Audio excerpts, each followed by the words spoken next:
Bom, pessoal, esse treinamento tem o objetivo de demonstrar uma noção básica, bem básica, mais concisa, consistente, de pesquisa de preço para licitações, né? Porque, de acordo com a IN 5 de 2014, né? Já atualizada pela IN 3 de 2017. A pesquisa de preços na licitação é uma das fases mais sensíveis de todo o processo. E o que acontece muitas vezes nos órgãos públicos é que existem pessoas que vão trabalhar com os bens, mas que não sabem fazer pesquisas de preço. E existem pessoas que sabem fazer pesquisa de preço e não vão trabalhar com os bens, os equipamentos que vão ser adquiridos. E isso faz com que quem não vai trabalhar faz a pesquisa de preço. E muitas vezes o material recebido não é aquele material ideal. Então, o ideal é que quem vai trabalhar com os equipamentos faça a pesquisa de preço do equipamento, por ter o conhecimento em si do que o equipamento tem que fazer, qual o benefício que aquela compra vai trazer para o serviço público. Então, eu compilei algumas informações, até há pouco tempo eu não sabia como fazer essa pesquisa. Então, após estudos, eu fiz esse slide aqui e já fiz a pesquisa de um item, né? E eu vou mostrar para vocês no final como ficou essa pesquisa, né? E a ideia é essa, justamente essa de não descasar a compra do uso. Quem faz a compra, a pesquisa de preço, tem que ser a pessoa que vai utilizar efetivamente o equipamento, para que não haja problemas na chegada do item. Antes de qualquer pesquisa é necessário que se conheça o item. Então, conhecer o item significa saber qual sua função básica, quais especificações são essenciais e, na hora de fazer a pesquisa deve ser feita com itens semelhantes, porém de fornecedores diversos. Por quê? Porque eu não posso cotar por exemplo, se eu fosse comprar aqui um fogão, eu não poderia cotar um fogão de 4 bocas junto com o outro de 6 bocas, junto com o outro que tem o forno embutido, junto com o outro que não tem o forno embutido, é só aquela parte de cima, né? Junto com o que é a válvula dele para aquele botijão normal, o outro já é aquela tubulação que vem de prédio.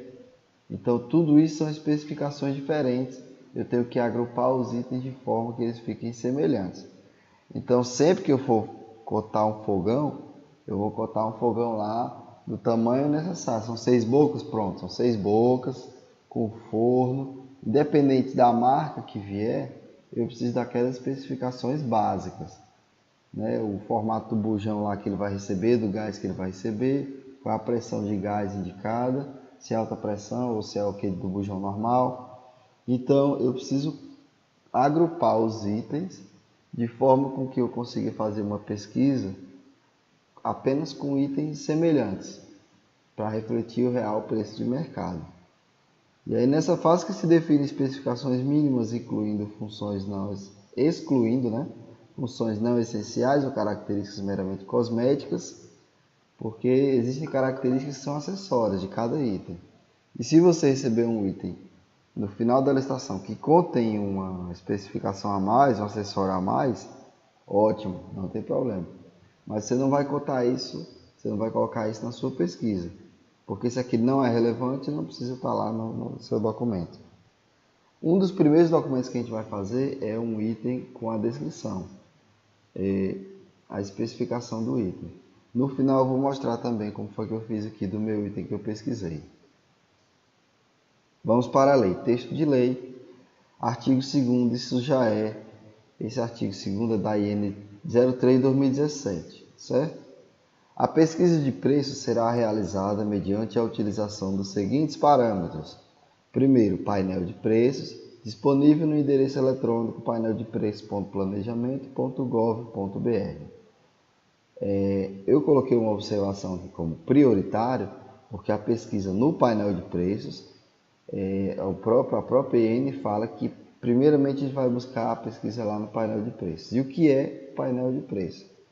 Painel de preços é um esforço do governo federal para poder juntar todas as informações de compras efetuadas pelo serviço público em um único local, de forma que seja de fácil acessibilidade. Ele inclusive não tem login, não tem senha, qualquer cidadão pode ir lá e pesquisar, a pesquisa é pública e aberta. Tem 2 vídeos que eu vou colocar aqui para vocês. Os vídeos estão no YouTube e eu vou mostrar o link também para que vocês possam ir lá prestigiar os autores dos vídeos, certo? Então eu vou colocar aqui 2 vídeos falando sobre o painel de preços. Um é institucional e outro é de uma empresa que fez um vídeo ensinando como usar efetivamente o painel de preços.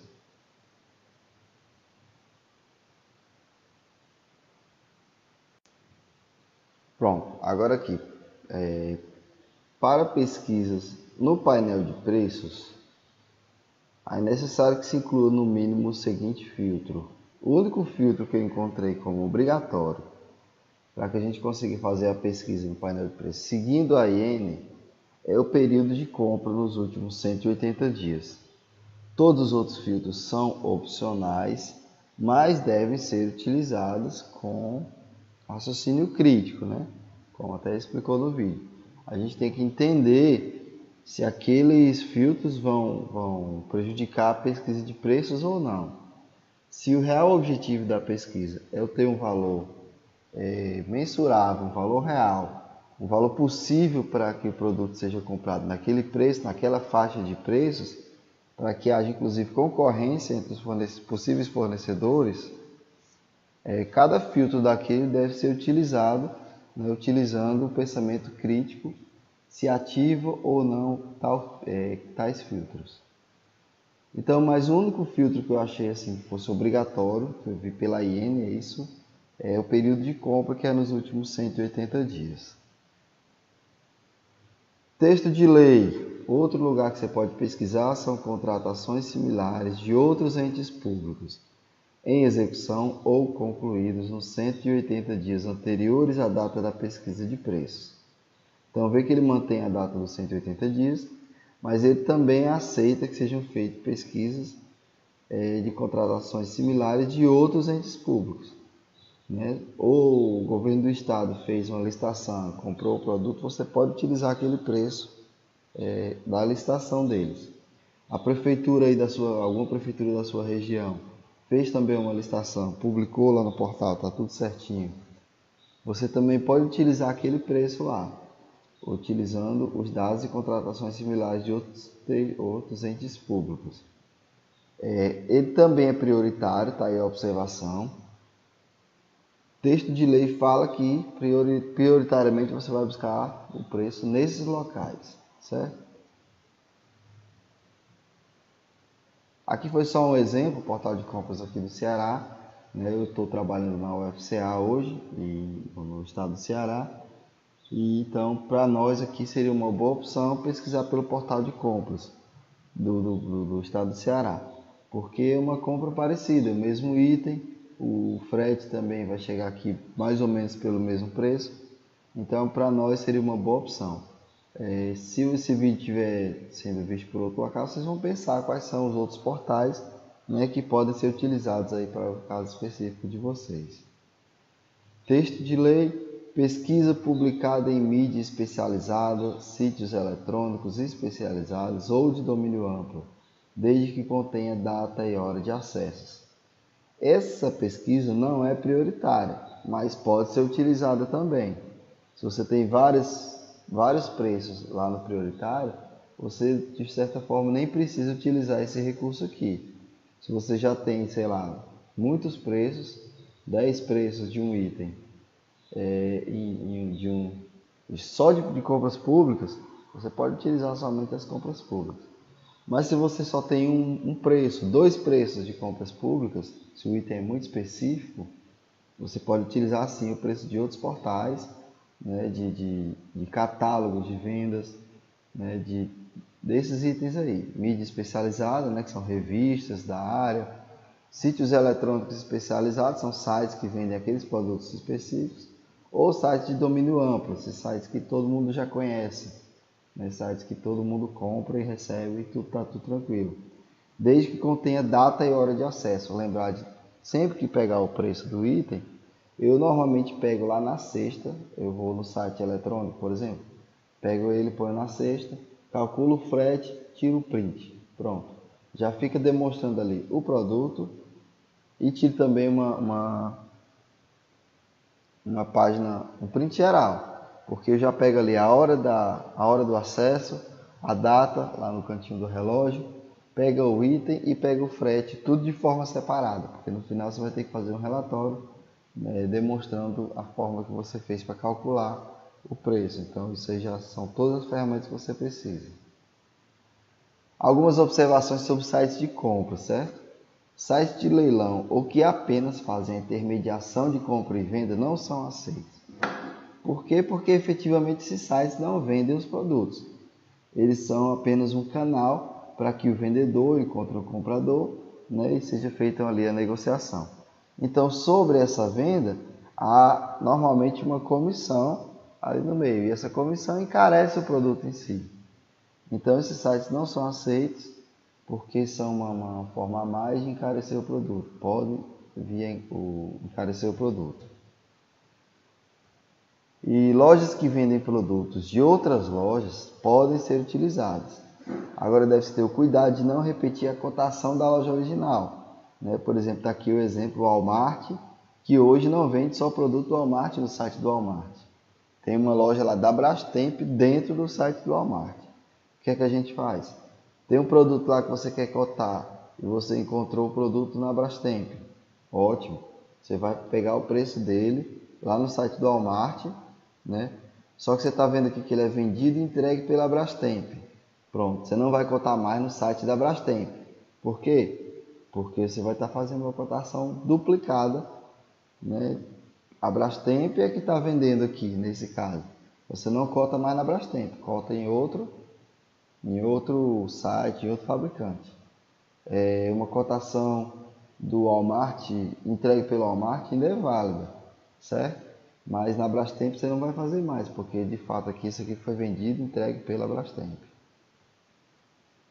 Quando a cotação for feita, deve ser considerado o frete pela opção mais barata. Tá aí um exemplo.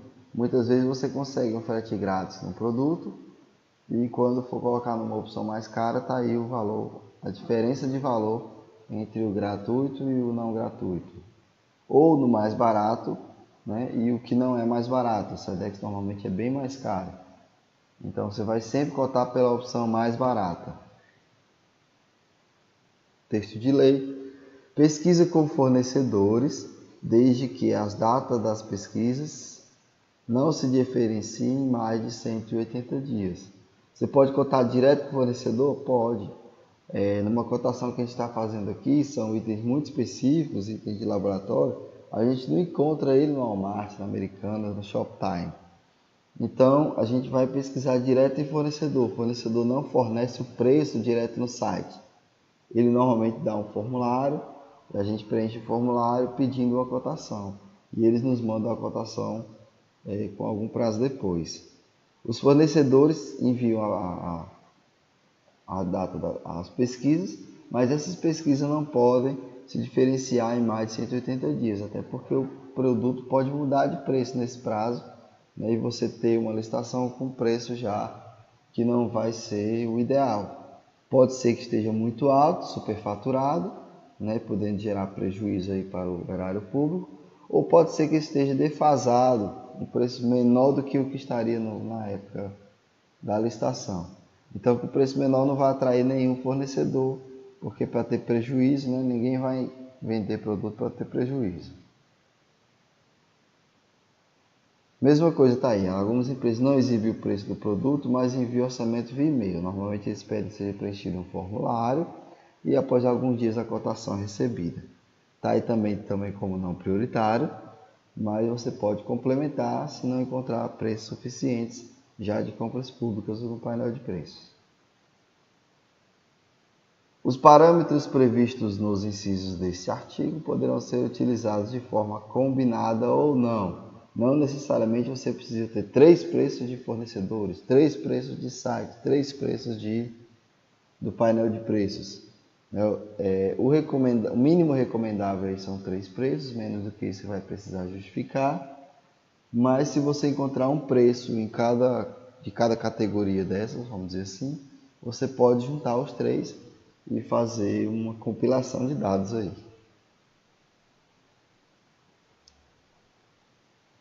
Serão utilizados como metodologia para a obtenção do preço de referência para a contratação a média, a mediana ou o menor dos valores obtidos na pesquisa de preço, desde que o cálculo incida sobre um conjunto de 3 ou mais preços, oriundo de um ou mais parâmetros adotados nesse artigo, desconsiderando os valores inexequíveis e os excessivamente elevados. Os preços coletados devem ser analisados de forma crítica, em especial quando houver grande variação entre os valores apresentados. Então tá aí. O que é que eu utilizo para fechar o preço final do produto lá na licitação? A média, a mediana ou o menor dos valores. Quer dizer que eu escolho lá genericamente um? Não. Para cada item, você vai utilizar o seu raciocínio crítico, seu pensamento, para poder definir se vai utilizar a média, a mediana ou o menor dos valores.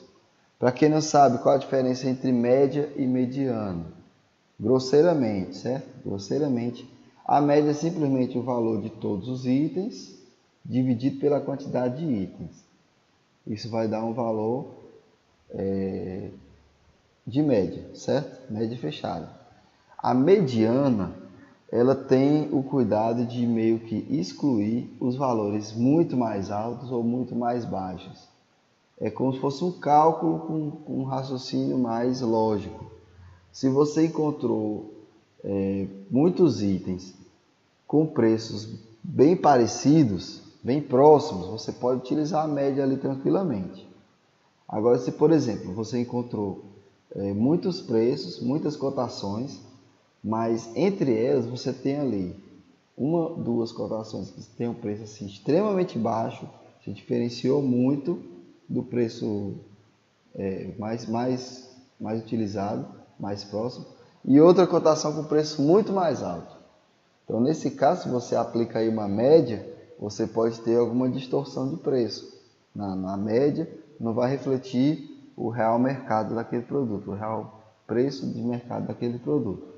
Então, a mediana, ele utiliza como se fosse a média dos preços centrais. Ele meio que exclui os menores, exclui os maiores e pega ali o preço mais central do grupo de preço que você encontrou.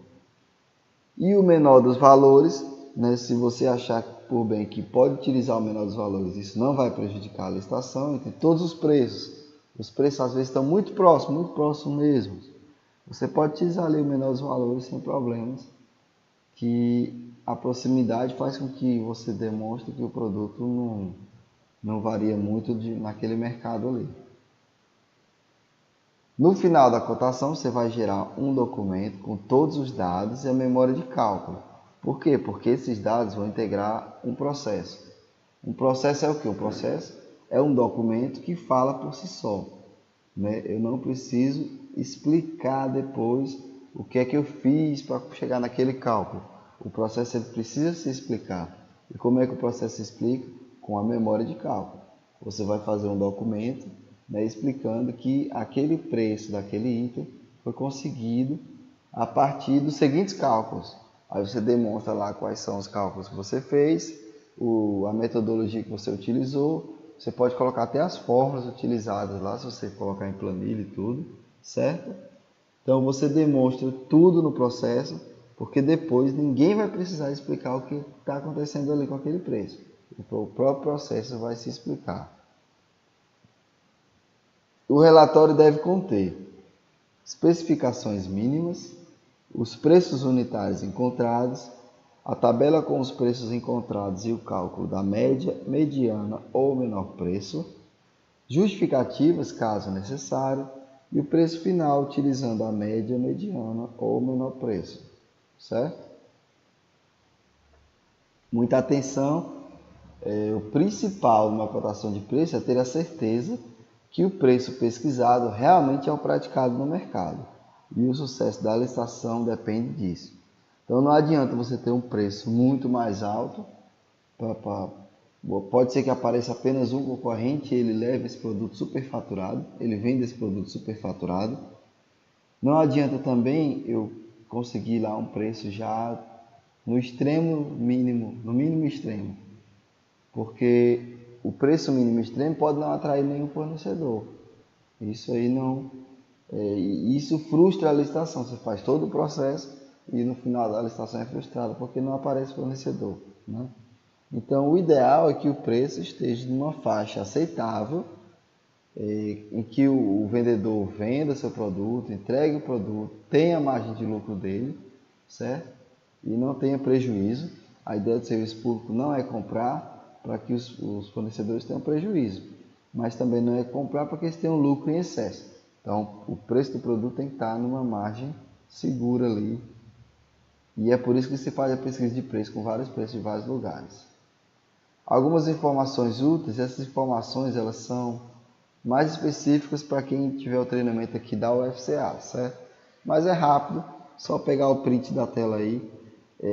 O site para consulta do CNPJ serve para todo mundo, e o CEP e o CNPJ da UFCA vai servir só para a gente aqui da UFCA, mas são informações que vocês vão ter aqui o link de acesso dessa planilha. Vocês podem voltar aqui e clicar no link tranquilamente, copiar e colar o CNPJ também. E algumas informações em planilha, para você calcular a média, você vai utilizar a fórmula média, né, colocando o nome média, e aí abre parênteses, coloca o intervalo de dados, fecha parênteses, que trabalha com planilha, isso aqui é muito simples. E para calcular a mediana, você vai utilizar simplesmente as letras M, E, D, certo? Eu não sabia disso e já coloquei também aqui, para que quem for fazer a pesquisa de preço utilize esses dados aqui. Então é isso, eu vou mostrar agora para vocês, em questão de a parte teórica é essa. Eu vou mostrar aqui para vocês agora a parte prática da história. Eu vou dar um pause aqui e já já a gente continua. Bom, como eu falei nos vídeos anteriores, a gente precisa gerar alguns documentos no final do trabalho, certo? Esses documentos eu vou mostrar para vocês agora, que são especificações, o relatório e todas as cotações recebidas, inclusive o relatório lá do painel de preços. Deixa eu mostrar aqui. Pronto. Nesse documento especificações, a gente precisa colocar todas as características técnicas que são importantes para o documento. Para esse caso aqui, eu coloquei uma tabelinha com duas colunas, né, e fui colocando os itens que foram mais importantes segundo o pessoal que trabalha com eles, certo? Os acessórios que devem acompanhar, toda a especificação do produto. Uma tabela simples. A ideia é que sirva só de modelo mesmo para os outros itens. E um relatório final também. No relatório final, ele contém toda a memória de cálculo, as justificativas, caso necessário. Memória de cálculo, justificativas, caso necessário. Os preços encontrados, né? Todos eles de forma explícita, separadinho do frete. Critério de adoção para o cálculo, se a gente escolheu média, mediano ou menor preço, explicando também o porquê, porque o processo tem que se explicar sozinho. O preço proposto, que é o resultado final, né, das tabelas, e que é o objetivo desse documento, é chegar é o objetivo, na verdade, de todo esse processo, de se chegar num preço final de um item, num preço que vai para a concorrência pública. A partir desse preço aqui é o preço máximo que a administração vai pagar pelo produto em si. A partir do preço máximo, os fornecedores vão entrar em concorrência até que eles cheguem num preço onde eles consigam entregar o produto dentro das especificações que a gente solicitou, está aqui as especificações, e no menor preço possível, onde eles ainda consigam alguma margem de lucro, certo? Então a ideia da licitação é essa. E aqui eu tenho ainda o relatório do painel de preços. Um dos preços eu encontrei no painel. Eu vou mostrar para vocês aqui. O primeiro preço eu encontrei no painel, certo? foi uma compra que foi feita na Universidade Estadual do Tocantins. O preço que eles conseguiram comprar lá foi esse aí, R$ 11.550. É um fotômetro, tá aí, foi por meio de pregão. E tá aí o produto, certo? Efetuada a pesquisa, eu tinha outros fotômetros de outros tipos. E eu tive que excluir os outros porque eram fotômetros que não eram de chama. Eram outros aparelhos. Então a gente tem que ter o cuidado de separar o aparelho correto. Então no final das contas eu só encontrei um no painel de preços, certo? Então eu peguei o preço do painel de preços e ele já compõe aqui o meu relatório. Vamos voltar para cá. Tá aqui, ó. O meu relatório está aqui em primeira posição, o painel de preços, né? O preço dele é 11.550, já incluído o frete, porque lá no edital dizia que era para entregar no órgão. Então ficou por R$ 11.550 o preço considerado do painel. Os outros preços eu consegui diretamente com fornecedores, porque eu pesquisei na internet, encontrei algumas lojas que tinham. Outras lojas tinham o produto, mas não tinham o preço. Esse da Digimed aqui, ele tem a especificação. Depois a Digimed me mandou um e-mail confirmando que eu tinha instalado, que eu tinha solicitado a cotação. Depois ela me mandou a cotação direta aqui. Tem uma parte de... Está aqui o fotômetro, né, a especificação e o preço que eles proporam. O preço proposto lá. Eles proporam, não é exatamente isso. Mas está aqui o preço que eles propuseram. O CNPJ, né, que eu peguei lá da empresa para confirmar se realmente a empresa existe. A gente tem que ver aqui, a situação cadastral da empresa ativa, certo? Então, está funcionando. Aqui já é um outro preço que eu consegui de outro site, esse aqui eu já consegui direto, ó. Veja que eu peguei um print, dá para dar zoom aqui tranquilamente, certo? A imagem está com a resolução boa.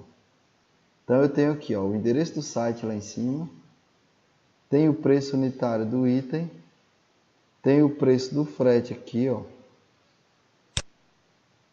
tem o preço final do produto. Esse preço eu pus aqui no relatório também. Qual empresa é essa?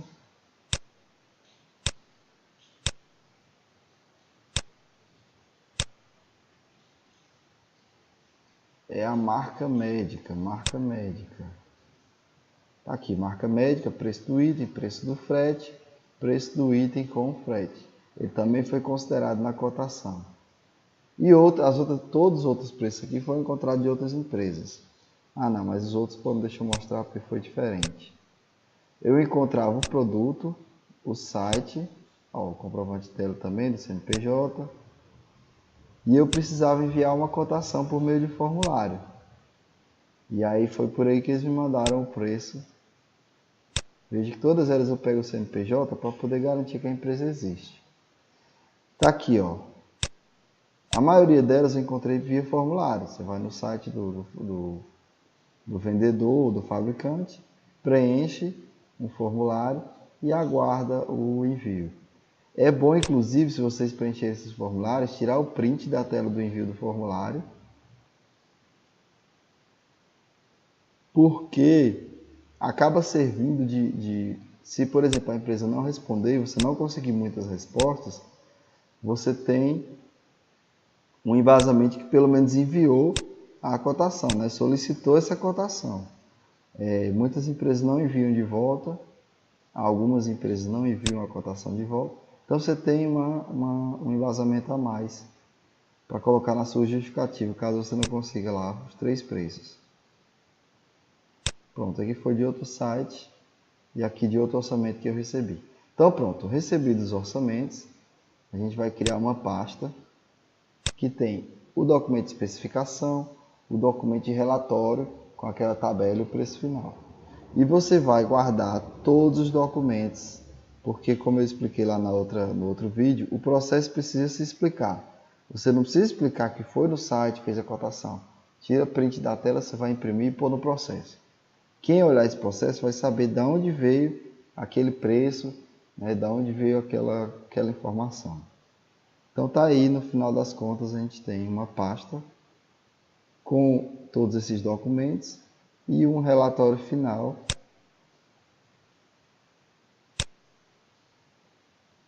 que contém aí o preço final para a nossa cotação de preço, que é o preço inicial da concorrência, certo? Encerramos aqui nosso treinamento. Qualquer dúvida eu vou deixar o e-mail, vou deixar o link com a pasta com essa pasta, né, que tem esses documentos. Essa pasta vai ficar pública. Vou deixar público para visualização para o público em geral. E quem for da UFCA vai ter permissão de acesso para modificar, para editar, porque a ideia é que a gente faça uma pasta que a gente possa copiar e utilizar esses dados aí como modelo para os outros preços, ok? Então, encerrando aqui, até a próxima.